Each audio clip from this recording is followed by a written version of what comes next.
Hey everybody, welcome to today's Battle Bites. Today we're going to delve into nutrition just a little bit more. Just like today for me is a ponytail, sweatpants, no makeup day. We have days like that for cooking. And I like to keep things as easy as I possibly can. I am cooking for 11 people on average pretty much every day. And so things that take a longer period of time, I don't do. I mentioned in my nutrition broadcast that I cooked German recipes for a week. The reason that I did that is because I get bored. You make the same things over and over again because they're your go-tos and you're good at them and they're easy. And I had someone ask me once if I was a good cook, and my definition or my response to that is, if you came to my house and you spent 10 days, you would think so. If you spent longer than 10 days, I'm going to start running out of stuff to do. So I can super impress you for a short period of time and just wow the pants off you. But yeah, on an ongoing day-to-day, here's my family, I'm more of a sweatpant, ponytail type person. But there are things that I learned are easy. So this is going to be kind of suggestions for you. First of all, I screwed up because I tried. So you can't screw up if you don't try. So put your butt on the line. It's just food. If you end up having PB&Js because what you made sucked, that's okay. Everybody's going to survive through. I always follow the recipe that I get to the T the first time. And then after that, if I need to experiment with it, I do. So I've tried a couple things recently. One is Dr. Axe from Dr. Axe, like the thing that you, like an axe, cut wood with. DrAxe.com has great information and videos. He does a detox drink, and I thought, fantastic. You know, I have this 8 pounds on me that's nagging. Detoxing is always a good thing. I'm not someone who does the 10 days of nothing but lemon water and starve yourself. I don't like that stuff. But to add a detox drink in, fantastic, right? So here it is, but I'm gonna do something for you. Now,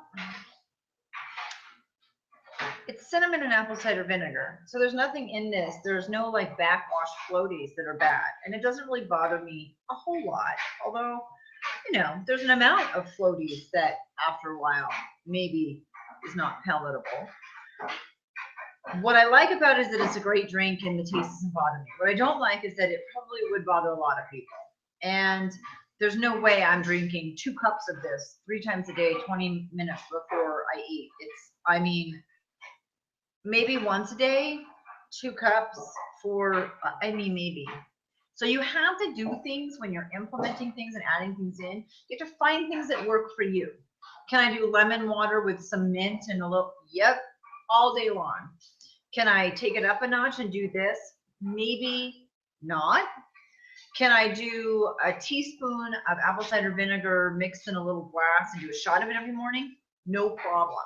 So first you have to try stuff, and then you have to decide what works for you. And if it's not working for you, you're not going to do it.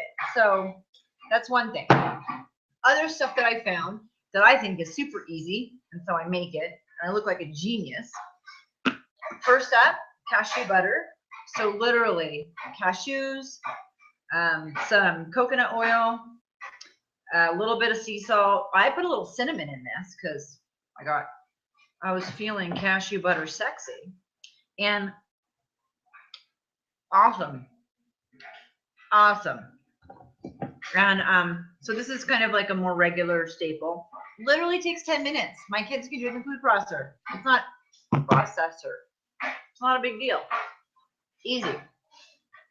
So I can do almond butter, peanut butter, cashew butter, whatever. One of the things that I love, chocolate covered almonds. Who doesn't love a good chocolate covered almond?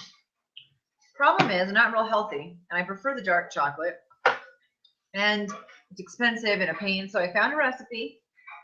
It was super easy. Dark chocolate, again, a little bit of coconut oil, and salt.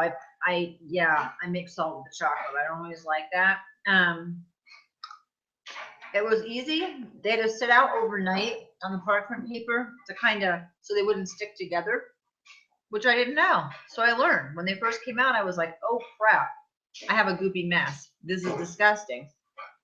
But they tasted great. So I left them on the counter overnight. In the morning, perfect. Really easy. These will last forever. Once you have a few, you don't want any more. You're good to go. But for anybody who wants a little chocolate snack, little salt, little chocolate, big one. My kids will go crazy over Nutella. I don't like Nutella. It's one of the highest sugar jars of crap out there. I'm not sure if they're even using hazelnuts. I'm getting a little bitchy now. So I thought, great, I'll make it. And I did. And it's in our fridge. And oh my goodness, it's the most delightful, creamy, delicious goodness ever. I can lick the knife because I'm not using it again. So I tried. I roasted the hazelnuts for 10 minutes. I stuck them in the blender for 10 minutes. Food processor, excuse me. I melted some dark chocolate in the microwave. I poured it in and finished mixing, and that's it. So total time, maybe half an hour, and no sugars added to it at all. I wanted to try it plain first. Now, I'm not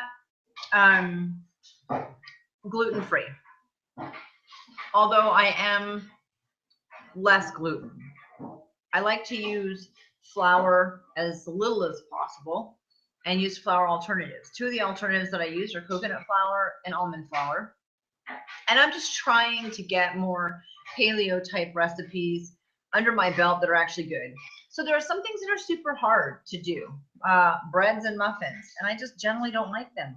I think they taste like crap. I think it's like licking dirt, and I don't want to eat them.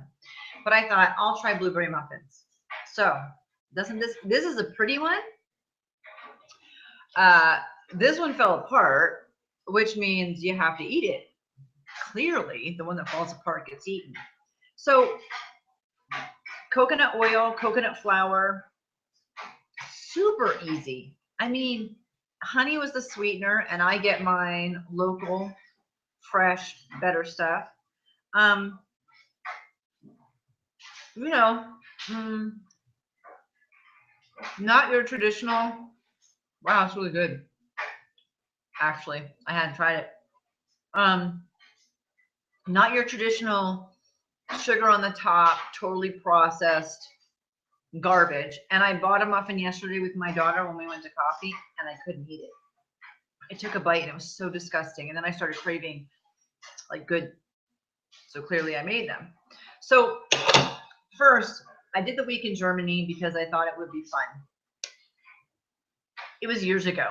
I haven't done a week out of German cookbook since then because they were hard, they were labor intensive, and I felt like I sucked at them. Plus, I hadn't actually eaten them. I hadn't gone to Germany. Nobody had ever cooked them for me, so I wasn't sure exactly what they were supposed to be like. Recently, another example of screwing up big time. This was disgusting, so I'm going to share it with you. We went to a place in Reno called BFF Cafe, which is amazing. And we had these coconut pancakes, like little crab cake things. Cauliflower pancakes. Oh my gosh, they were amazing. And I asked our waitress, are these time or labor intensive? Are they hard to make? And she said, yes. Which I heard, challenge, and I thought, challenge accepted. So I looked at tons of different recipes for these cauliflower-like pancakes, right? Came up with some common threads, picked one that looked really good.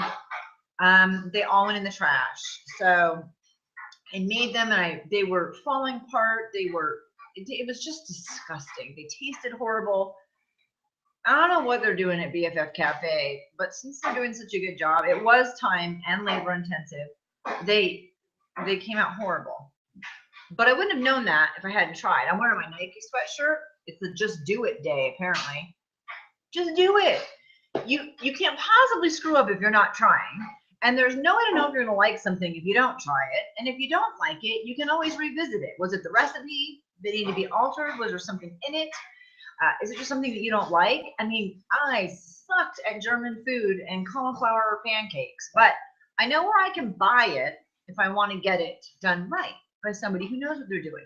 So just because I can wow you with some stuff that I made, and isn't this great and homemade Nutella, and I'm a little homemaker over in the kitchen with my bare feet and not pregnant, doesn't mean that I'm doing it all right. When somebody says to you, do you do everything well? Well, no, clearly I don't do the things that I don't do well because that would make me look stupid. Cooking is something that's kind of a necessity. So look for stuff. Right now I'm on a grain kick. I just want to replace grains that we use and pastas and stuff for things that are healthier. I don't know if we'll like them or not. I'm going to try so we can find out. I'm going to do things that I'm good at because I know it works. But I'm always going to put my ass on the line in the kitchen, and you should do the same. So get out there and find some recipes and do it, and let me know how it goes. Have a great day.